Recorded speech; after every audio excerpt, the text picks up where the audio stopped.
লেক্সানোরে আপনাদের সবাইকে স্বাগত। আজকে আমরা অভ্র নিয়ে বিস্তারিত আলোচনা করব। তো অভ্র বাজারে ছাড়ে হচ্ছে অমিক্রন ল্যাব। অমিক্রন ল্যাব নামের একটা কোম্পানি অভ্র বাজারে ছাড়ে। ডেভেলপারটা হচ্ছে অমিক্রন ল্যাব, এই যে তাদের ওয়েবসাইট এটা। আপনি অমিক্রন ল্যাব.com সার্চ করলে আপনি অভ্র যে কিবোর্ডগুলো সেগুলো পেয়ে যাবেন। তো অভ্র বাজারে আসার পর সে অনেকগুলো ভার্সন ছেড়েছে। প্রথম তাদের কিবোর্ড লেআউট বাজারে ছাড়ার পর সে অনেক ধরনের ভার্সন আপডেট করেছে। তার মধ্যে আমার কাছে যেটা সবচেয়ে ভালো লেগেছে সেটা হচ্ছে 4.5.1।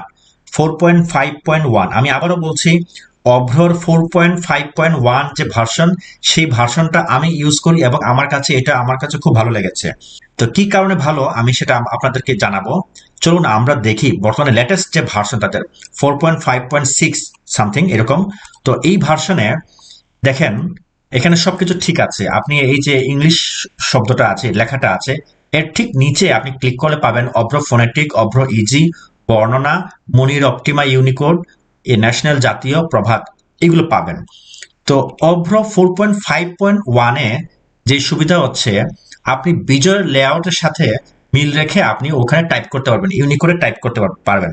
এই জন্য আমি 4.5.1টাকে আমি ইউজ করি এবং সেটাই, এবং তার ফলে আমাকে কোনো বাড়তি টাইপিং লেআউট শিখতে হয় না। অর্থাৎ অভ্র ইজি, বর্ণনা, মুনির বা ন্যাশনাল জাতীয় প্রভাত, এদের যে লেআউটটা, এই লেআউট নিয়ে আমাকে নতুন করে কাজ করতে হয় না।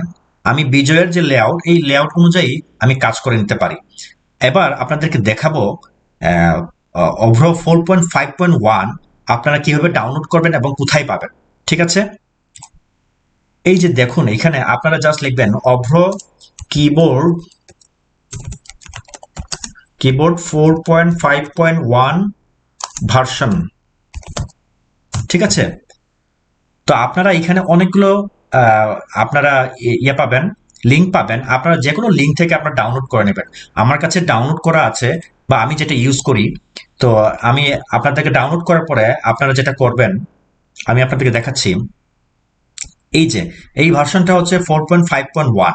তো আপনারা জাস্ট এখানে ডাবল ক্লিক করবেন ডাউনলোড হওয়ার পরে, তারপর ইয়েস দিবেন, তারপর নেক্সট, তারপর অ্যাকসেপ্ট, তারপর নেক্সট, তারপর নেক্সট, জাস্ট নেক্সট নেক্সট করে আপনারা ইনস্টল দিবেন।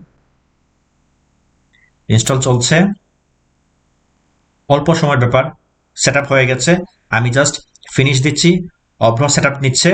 এরপর আমি আবার নেক্সট দিচ্ছি, আবার নেক্সট দিচ্ছি, আবার নেক্সট, এরপর আবার নেক্সট, ফিনিশ। আমার অভ্র কিন্তু সেট হয়ে গেছে। এই যে দেখুন এখানে চলে আসছে। তো এখন আমি আপনাদেরকে দেখাবো এই যে কিবোর্ডটা, এখানে ক্লিক করলে দেখেন এখানে অভ্র ফোনেটিক, অভ্র ইজি, বর্ণনা, জাতীয়, ইউনিবিজয়। আমি যেটা ইউজ করি সেটা হচ্ছে ইউনিবিজয় যে লেআউটটা, এই লেআউটটা ইউজ করি। যার ফলে আমি যে কোনো লেখায় আমাকে নতুন কোনো লেআউট টাইপ করতে হয় না। আমি জাস্ট বিজয়ের যে লেআউট আছে সেই লেআউটে আমি আপনাদেরকে দেখাবো। আমি এখানে ক্লিক করছি, এরপর এখান থেকে আমি ইউনিবিজয় সিলেক্ট করছি। ইউনিবিজয় সিলেক্ট করে এটাকে অন করে দিচ্ছি, বিজয়টাকে অভ্রটাকে অন করে দিচ্ছি। তারপরে ইউনিবিজয় সিলেক্ট করবেন, তারপর আপনি জাস্ট এখানে টাইপ শুরু করে দেবেন। ঠিক আছে, দেখেন এখানে আমি যে চাপ দিলাম তাহলে ক, শিফট চেপে যে চাপ দিলাম তাহলে খ। অর্থাৎ বিজয় কিবোর্ডের যে লেআউট, সেই লেআউট অনুযায়ী আপনি এখানে টাইপ করতে পারবেন। সো আমার কাছে এটা সবচেয়ে ইজি লেগেছে এবং এটা সবচেয়ে সহজ।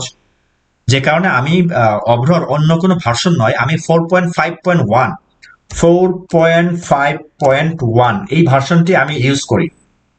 ধন্যবাদ সবাইকে।